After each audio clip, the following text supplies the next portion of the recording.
There we go. Okay, thanks, Steffi, and thanks for inviting us.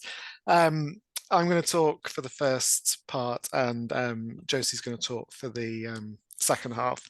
So this is a project. In fact, the paper that you just mentioned, Steffi, is what this talk today is based on. That's hopefully coming out soon in Critical Approaches to Discourse Analysis Across Disciplines. And it's something that came about really over a sort of chat that we were having over coffee. So I should say that I used to work at Birmingham City University as well. And this is work that was completed while I still work there. And I was thinking about it before. It seems like a long time ago that we started having those discussions. And in some ways, it feels like this Rwanda policy is something that's been around for quite a long time. But it was actually something that only came about in April 2022. So it's less than 2 years actually since it was first announced by Priti Patel, who was the Home Secretary at the time. And obviously we've had various different Home Secretaries as well in the time since the policy was first announced. So how we're planning to structure this is I'm going to talk briefly about sort of asylum policy, how it's developed over the last 20 or 30 years, and how we've got to where we are today with the Rwanda policy, and how it can be seen as a sort of evolution of the sort of hostile environment that has developed over many years. And we're going to be talking about it as a form of sort of offshore processing. And we're going to look at some of the research that's been done, particularly around Australia, on that topic as somewhere that's used a similar method as a way of deterring people from coming to the country to claim asylum. Then I'm going to talk through the methods that we used. So in this paper, we focused on the initial debate in Parliament, in the UK Parliament, that Priti Patel announced this as a policy, and then the debate that followed that. So I'll give you some more details about that when we get to that. And essentially what we found is that politicians from all sides were justifying and resisting the policy using very similar discourses and repertoires. So Josie's going to talk through some of the data and what we found with that. And we sort of I've put what next on this slide, but really that's sort of our conclusions, and what we're thinking about there is how those who support refugees, how it can be possible for them to try and create some form of different discursive space than the one that this policy seems to have drawn us into. So I thought I'd start by just looking at asylum more broadly over the last 20 or 30 years. And the diagram that's on the screen is one that's come from the Home Office that you can get on their website. And really you can see that, you know, for most of the time over the last 20 years, the number of people claiming asylum in the UK has remained fairly similar. And when we're talking about asylum in this talk, we're talking about people who've come to the UK to claim asylum in the country. So people who've entered the UK and claimed asylum here. Obviously, there are various other ways in which somebody might get refugee status, where they might get it before they arrive in the UK. Thinking particularly about Ukrainian scheme and other types of resettlement schemes. But for this purpose, we're talking about people who are arriving in the UK and attempting to claim asylum within the UK, as that is essentially what the Rwanda policy refers to. So at the start of the 21st century, asylum applications were pretty much at their highest. throughout much of the 1990s. They were sort of fairly low, and the Conservative government at that time didn't particularly do that much in terms of legislation in the way that we see now in terms of asylum. It was only really the new Labour government, and Tony Blair in particular, from 1997 onwards, who increasingly legislated around the issue of asylum. And in part that was sort of due to pressure because of the number of applications, a number of people arriving. But they did legislate on this a lot during the new Labour period. More recently, we had the European migration crisis, which is highlighted on this diagram. Didn't particularly do a lot to the number of asylum applications, people arriving in the UK compared to other countries in the EU. And it's more recently, sort of since 2020, 2021, where the numbers have started to really increase again. And I'll talk a bit more about that in a minute. One thing you'll notice that's not on this slide or on this diagram provided by the Home Office is really any mention of Brexit. And I think one of the things we noticed when we come to talking about the data that we analyse is again that Brexit was a sort of noticeable silence there. So as I said, prior to 1997, there was little done by the Conservative governments in terms of asylum policy, and it was only really during the new Labour years, and it's the 1999 Immigration and Asylum Act that is still the sort of main cornerstone of how asylum seekers are treated when they arrive in the UK. And that set up a system whereby asylum seekers were given a different form of support. So prior to that act, asylum seekers were able to claim mainstream benefits. The 1999 Act introduced a new system specifically for asylum seekers, where they were paid less than 50% of the rate that a benefits claimant would receive. The other main thing that it introduced was the system of dispersal, and prior to that, asylum seekers were able to choose where they lived and could access sort of local authority housing. This set up a different system where if they wanted to have housing and financial support, they had to agree to being sent anywhere in the UK where there was a space available for them. So in a sense, that was to relieve pressure on housing in London at the time. So this is often thought of as involving not just dispersal, but destitution, and the threat of being detained or deported has always been part of this system. During the sort of Cameron and May years, there was much more of a focus on sort of maintaining this as a hostile environment. And obviously this was the point as well at which we had the Brexit referendum, and these promises to control immigration were seen as a key part of that. And then more recently, the big change has been the ways in which asylum seekers have arrived in the UK. So people arriving on small boats between France and the UK has increased year on year up until last year. There is some evidence that people did try and cross by boats prior to this, but it's only really in the time since the Brexit vote that we've seen these numbers increasing, and the ways in which it's reported on the news. There almost sort of at one point sort of daily focus on this.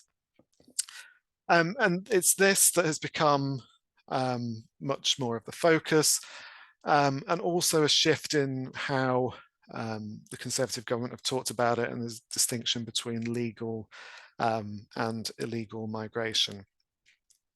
So that may go some way to explaining some of the increases in the number of asylum applications received, and that increase over the last few years. But it doesn't explain all of it. So asylum seekers are still coming in other ways as well. But the main focus and the focus for the Rwanda policy has been on these small boat arrivals. So, as I said, it was in April 2022 that Priti Patel announced this signing of a partnership agreement with the government of Rwanda. And the idea was that anyone entering the UK could be transported to Rwanda to have their asylum cases decided there. And it would be that they then remained in Rwanda. It was in June 2022 when they first tried to deport people there. The first plane with 30 asylum seekers on was due to take off in June 22. And eventually this was stopped by the European Court of Human Rights. So still to date, nobody has actually been deported and sent to Rwanda via this scheme. At the time, particularly in April 2022, Priti Patel framed it very much as being about disrupting the activities of smugglers. And I would say it's something that's also been continued to be endorsed by her predecessors, the 3 or 4 of them that we've had in the last 2 years. And it's also something in particular that the Prime Minister Rishi Sunak has focused on quite a lot. So we see this type of image of him with this slogan, "Stop the boats," becoming a key part of his pledges. It culminated in 2 further acts, Nationality and Borders Act of 2022, and then the Illegal Migration Act of 2023. And again, both of those acts include this idea of offshore processing, of moving and deporting those who are claiming asylum to Rwanda. It actually goes a lot further than that in many ways, and it is a lot harsher than that. But the main takeaway from it is this idea of moving asylum seekers to Rwanda as a form of deterrence. And even last year, when the numbers crossing the channel on boats went down, this was sort of seen as a success of the Rwanda policy. However, it has been obviously debated in the courts, and as we've been working on this paper, it's sort of changed several times.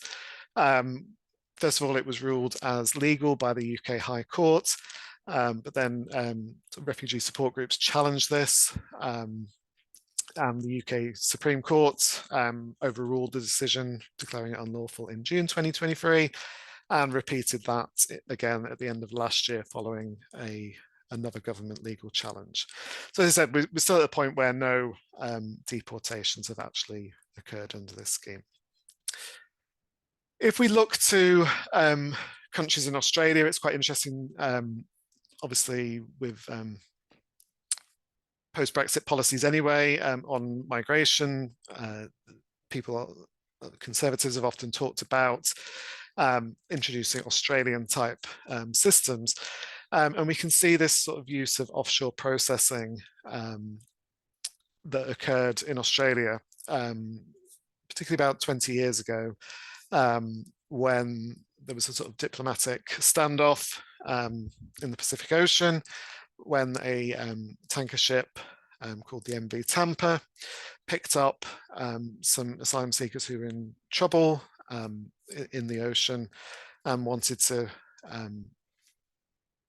give them safety on Christmas Island, which was Australian territory, and the Australian government was saying, no, you can't do that.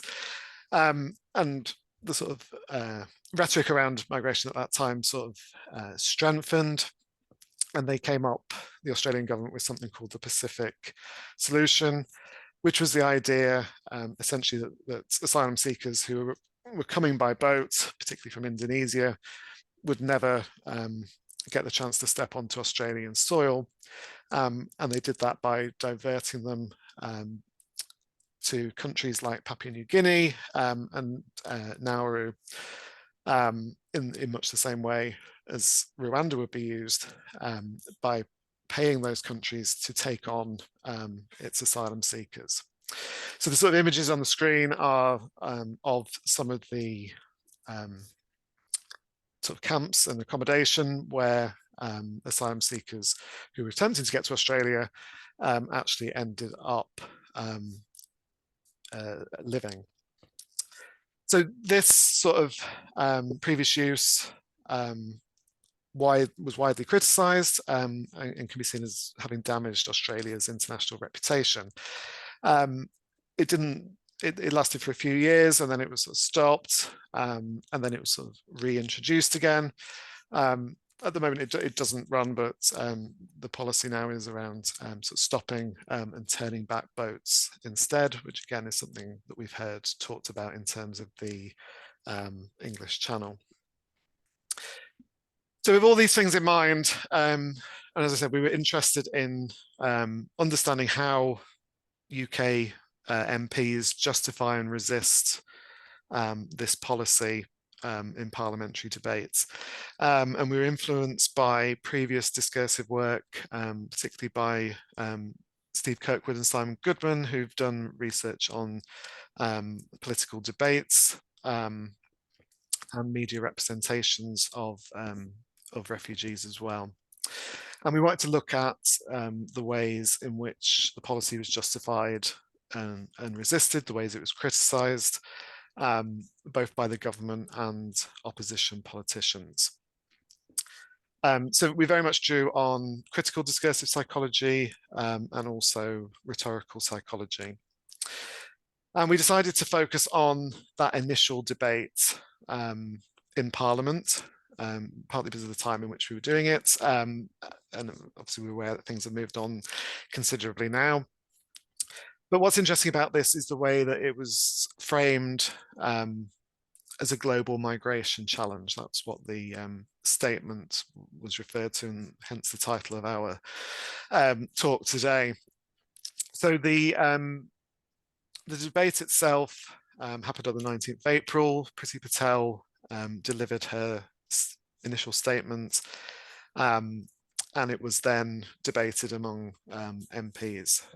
So it's one of those sessions where it's actually quite a sort of busy session of Parliament. I don't know if you've watched other ones where there's very few people there, but this one, there was lots of MPs there.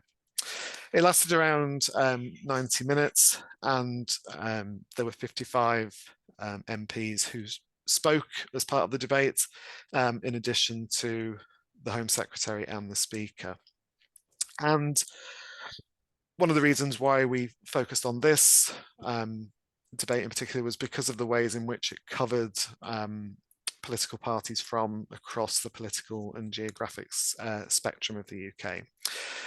So unsurprisingly, the highest number of MPs were from the Conservative Party, followed by Labour, SNP, Liberal Democrats, and then one independent, one Plaid Cymru, and one DUP MP.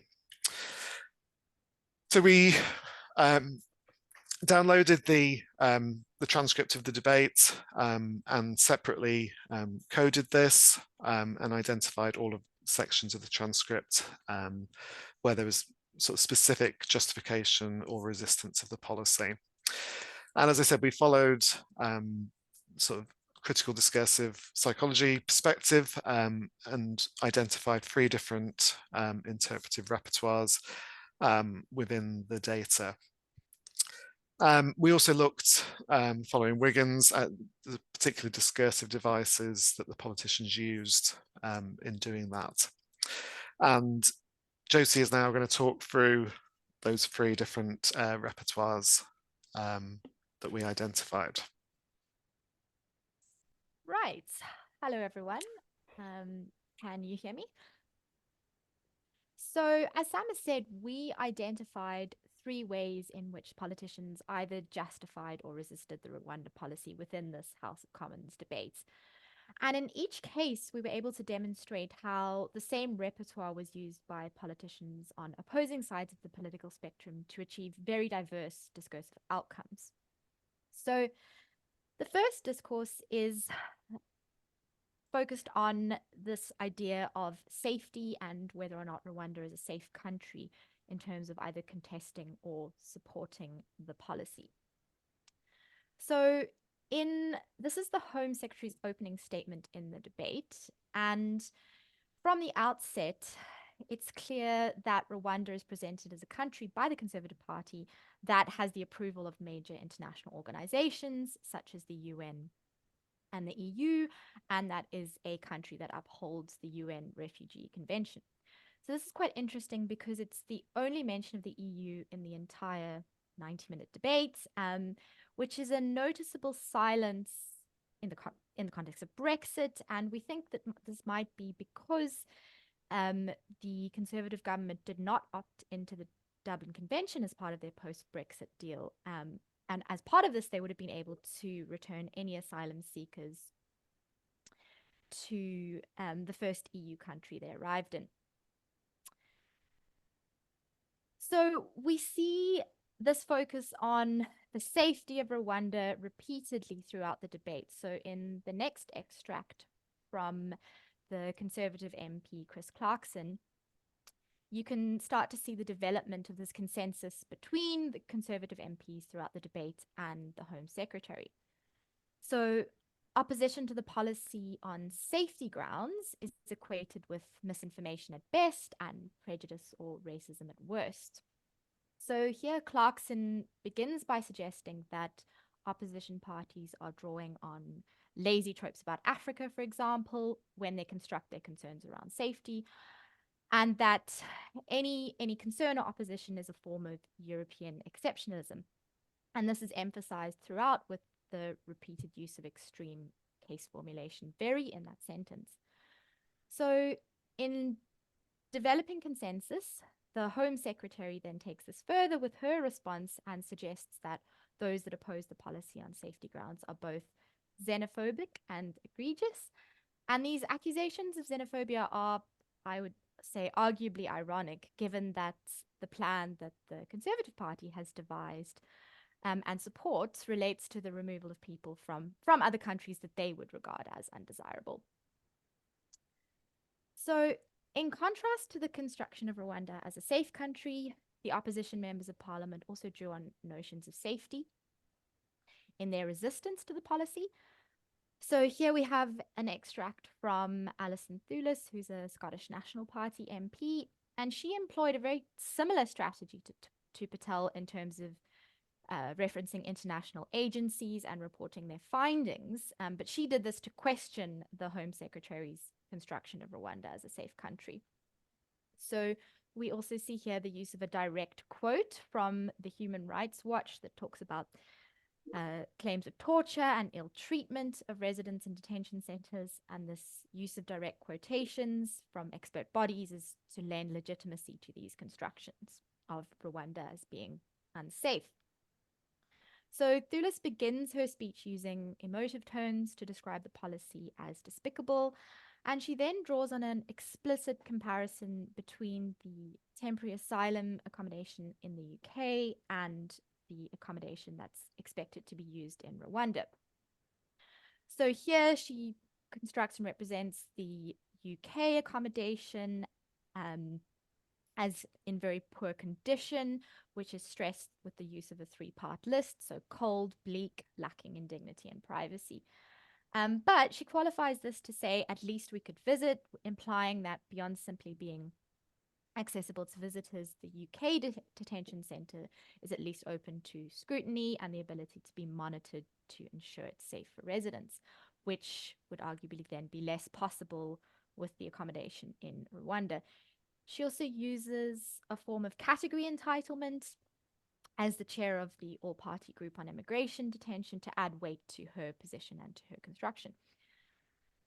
In response to this, Patel once again justifies the policy on the basis of Rwanda being a safe country and suggests that there will be scrutiny from the Home Office. So a second key repertoire that we identified in the data related to the focus on the policy as a way of deterring people smugglers and therefore as being compassionate towards refugees. So in this first extract, which is from the Conservative MP Andrea Leadsom, she draws on very emotive imagery referencing children lying drowned to underscore the urgency of supporting the Rwanda policy. And we see here that both Leadsom and Patel establish a false equivalence between criticism of the policy and apathy in the face of people smuggling. So by framing the Rwanda policy as the only viable and compassionate solution to addressing people smuggling, the possibility of any alternative approaches are muted within this discursive repertoire. So in this discursive repertoire, the Conservative Party is then repeatedly constructed by both Leadsom and Patel with an emphasis on action and morality. So with phrases like, there's a track record in providing safe welcome or working flat out. And then in contrast, the left is then positioned as passive. So we have phrases like, for months and months, they have talked, or disinterested. So phrases like little compassion, completely forgotten images of dying children, and also cowardly. So again, phrases like do not have the backbone to make difficult decisions, wring their hands, and choose to play political party games. And this repetition and hyperbole is used throughout to lend weight to these constructions of the left. There's also, interestingly, a very careful distinction made by Leadsom between migrants, so-called coming from France, and other migrants, such as Ukrainian refugees. So this categorization of types of migrants acts to legitimize the variation in the responses that the Conservative Party considers appropriate. So it's seen as suitable to ramp up the welcome for Ukrainian refugees, but anything but the Rwanda policy proposed in response to migrants arriving from France, for example, is then constructed as abhorrent. So whilst in Leadsom's intervention, she doesn't specifically mention people smuggling, Patel continues to construct this consensus with her party member, but she focuses on the evil of the people smugglers, which works to distract and obfuscate the many other sources of harm refugees and asylum seekers may face, and indeed harm that is caused by the policies of her own government. So those in opposition to the policy, such as the Labour MP Yvonne Clarkson, similarly drew on this idea of the evil of people smuggling, emphasized this evilness with repeated reference to like criminal gangs, but this construction was instead used to resist the Rwanda policy and argue for other forms of intervention. So where Leadsom drew on emotive imagery, so drowned children, for example, to underpin her argument, Clarkson establishes corroboration and legitimacy for her position by referencing evidence from the permanent secretary, for example, or drawing on statistics that indicate the policy won't deter people smugglers. So Clarkson challenges Patel and Leadsom's framing of the Conservative Party as moral and proactive, and foregrounds other actions that may be taken to address people smuggling, and positions these as the kind of logical and essential part of the Home Secretary's basic job that she's not doing. So in this framing, or in this construction, the Conservative Party's inaction is emphasized with the use of the extreme case formulation, such as a total failure to crack down on the criminal gangs.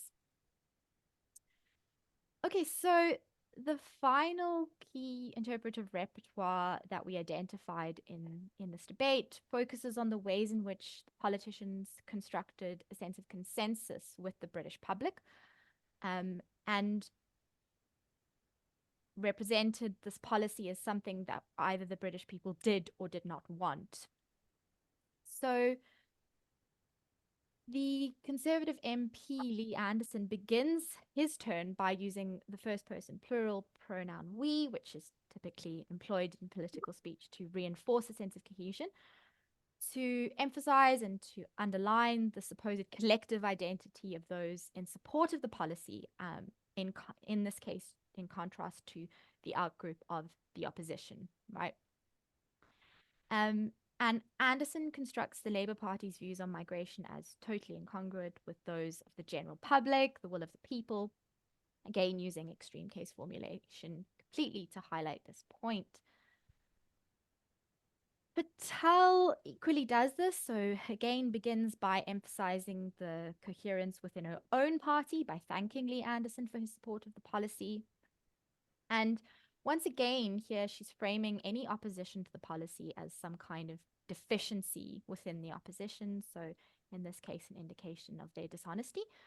And much like how she earlier created a false equivalence between opposition to the policy and enabling people smugglers, here she constructs all objection to the policy as a form of blanket support for the embrace of open borders.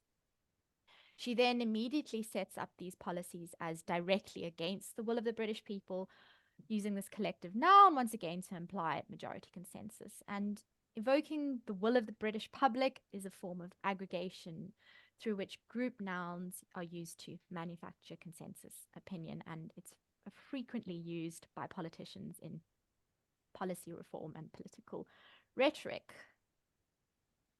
So this repertoire was also used by opposition politicians as a way of resisting the policy, but again attempting to seek consensus, but by this time suggesting that the people have other priorities and that they don't agree with the government's proposed policy.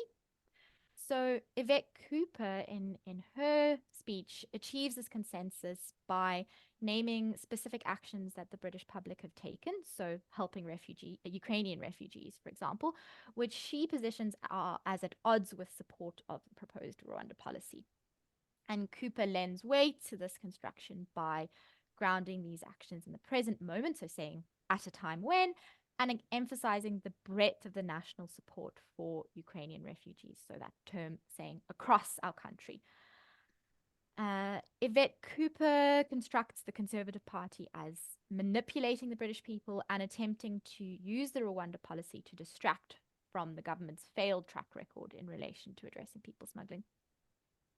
And Cooper works to build the factuality of this construction by corroborating this claim in reference to named experts. So she talks about the top police chief and anti-slavery commissioner, for example, and indeed citing an expert other is a common way that politicians lend rhetorical power to their claims and demonstrate corroboration with their position. So it's clear that both the Conservative Party and the opposition are utilizing popular consensus in building their arguments around the Rwanda policy.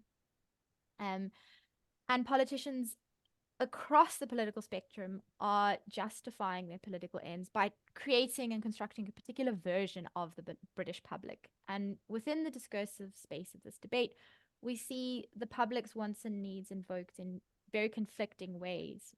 And these very constructions both enable and limit different actions. So what we've seen is that the MPs in the UK Parliament used really quite similar interpretive repertoires and discursive strategies to both justify and resist the Rwanda policy.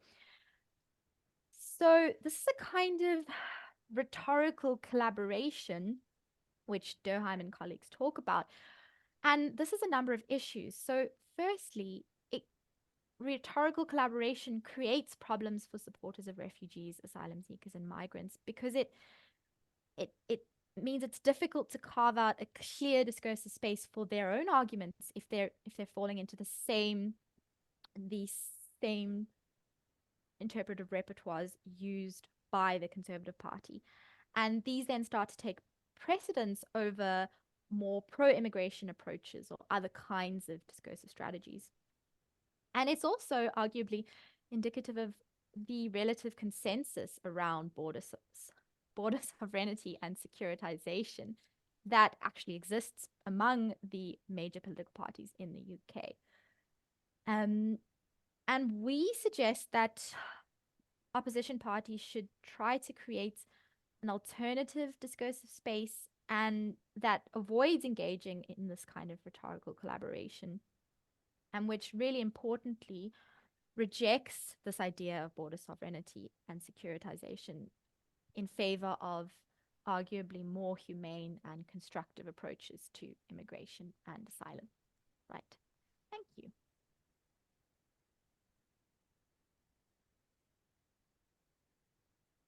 Thank you very much.